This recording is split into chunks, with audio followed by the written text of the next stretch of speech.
Oi, galerinha, tudo bem com vocês? Voltamos e hoje nós vamos conversar um pouquinho sobre como as redes sociais estão impactando a vida das pessoas e até a questão do imediatismo, né, Marcelo? Terminamos a última fala, né, justamente falando sobre isso.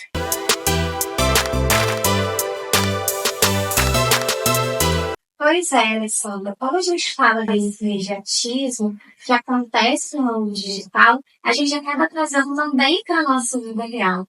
Hoje é totalmente comum que a gente se estresse, por exemplo, quando vai fazer um download de memória. Quando você manda uma mensagem no WhatsApp, a pessoa não visualiza na hora. Quando você vai acessar o computador e a internet está lenta. Porque nós estamos tão acostumados a ter respostas rápidas.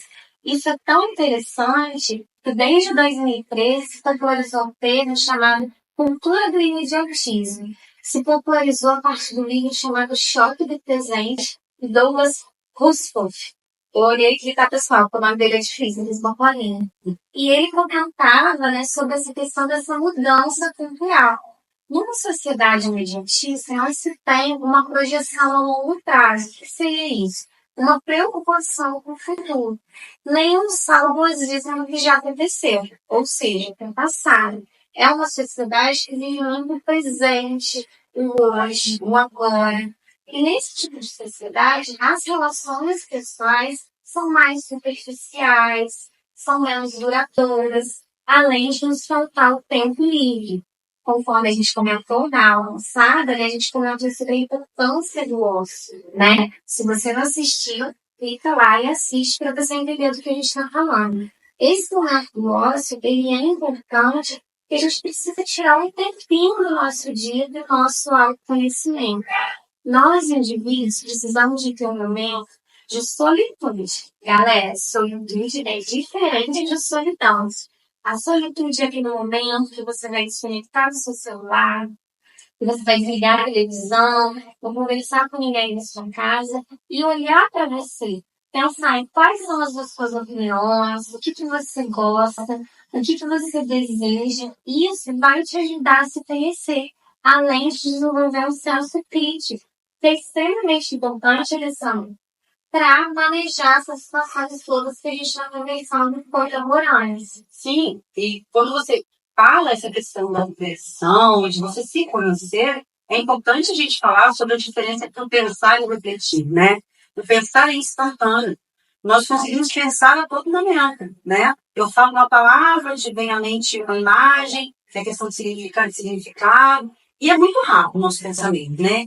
O problema que está faltando hoje é a reflexão, é o aprofundamento das questões. Tem um autor muito conhecido, provavelmente todo mundo já deve ter ouvido falar, que é o Nicholas Carr.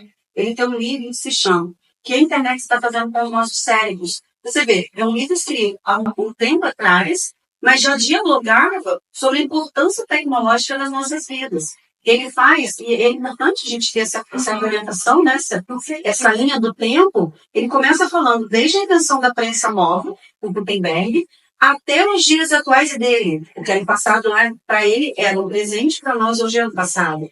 Mas como isso evoluiu, né? Hoje nós ficamos horas nas redes sociais só passando os vídeos, né? Um clique e você já está em outro vídeo. Como que isso pode, por exemplo, afetar o nosso pensamento, a nossa forma justamente de reflexão, como você bem disse, né? E essa falta de reflexão me preocupa bastante, porque não é o fato de você estar no celular que você se torna outra pessoa, né? Não é o fato de você postar uma foto que você vai deixar de ser quem você é. Mas eu percebo que isso está acontecendo, né? E é uma coisa ruim, porque a evolução humana precisa se adaptar, né? E aí aquela questão, né? O Darwin já dizia isso, né? Somente mais aptos sobreviver. Será que nós vamos conseguir nos adaptar a essa questão tecnológica tão grande, né? Os nativos digitais, que são os mais jovens hoje em dia, né? São aquelas crianças que se tornam adolescentes e vão crescendo na vida digital, vão crescendo nas telas. Como isso pode impactar essa questão da reflexibilidade, essa questão do imediatismo? É uma questão a ser pensada, né? Com certeza, Alessandra. Infelizmente, o imediatismo ele anda de mãos dadas com a ansiedade e a depressão.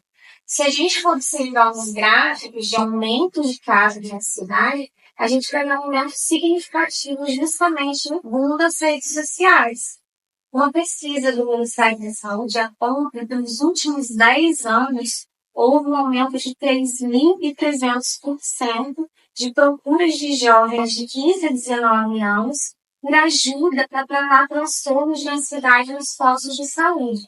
É fácil da gente entender por quê. Eles estão expostos ao uso de pele excessivo, a essas frustrações que a gente já conversou, a questão da comparação.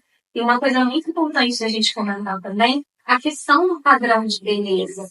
Quando a gente é jovem, a gente se importa mais com a nossa imagem, assim como a opinião do outro sobre a gente. Então, no meio virtual, eles ficam totalmente suscetíveis a esse tipo de julgamento. Não, e essa questão do julgamento, ela não é de agora, né, Marcelo? Se nós pararmos para pensar, e fazendo aí um adendo à literatura brasileira, lá em 1800, né, a escola conhecida como romantismo, nós tivemos a segunda geração, que é o ultra-romantismo, que já falava sobre isso na Europa. Como a gente bem sabe, né, o romantismo, assim como todas as escolas que vertentes liberais, começaram na Europa. Então, na Europa, já existia essa frustração, sabe? A minha imagem não agrada, eu não sirvo para ninguém. Você vê, olha como isso é antigo. Só foi se modernizando, né, virando tecnológico, né? Então começou na Europa e chegou até o Brasil essa ideia de frustração, né? Então o passado é melhor, o presente não conta para mim. Por quê? Porque no passado eu era bonita, porque no passado eu tinha pessoas que conversavam comigo, hoje eu me escondo atrás de uma tela.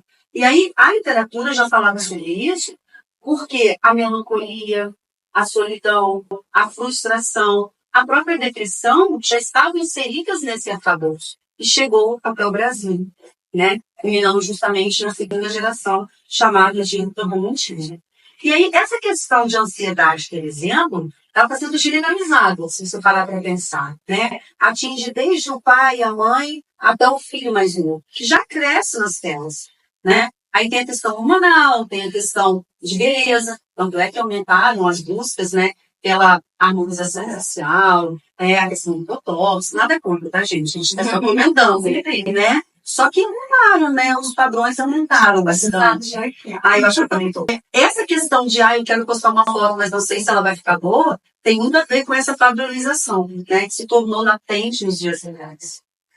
Então, e tudo isso que a gente está conversando, nessas comparações, acaba levando ao aumento também de estágios de depressão.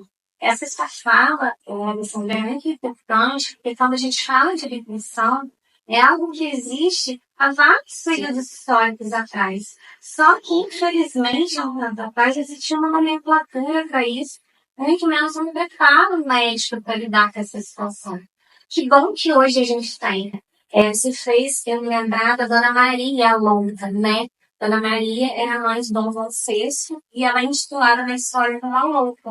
Mas, na verdade, hoje acredita-se que a Dona Maria, ela tinha uma depressão severa. Talvez pelo da perda de um filho, né? E ela não teve a oportunidade de ser tratada, até porque naquele momento ninguém conhecia aquilo. Hoje existe tratamento.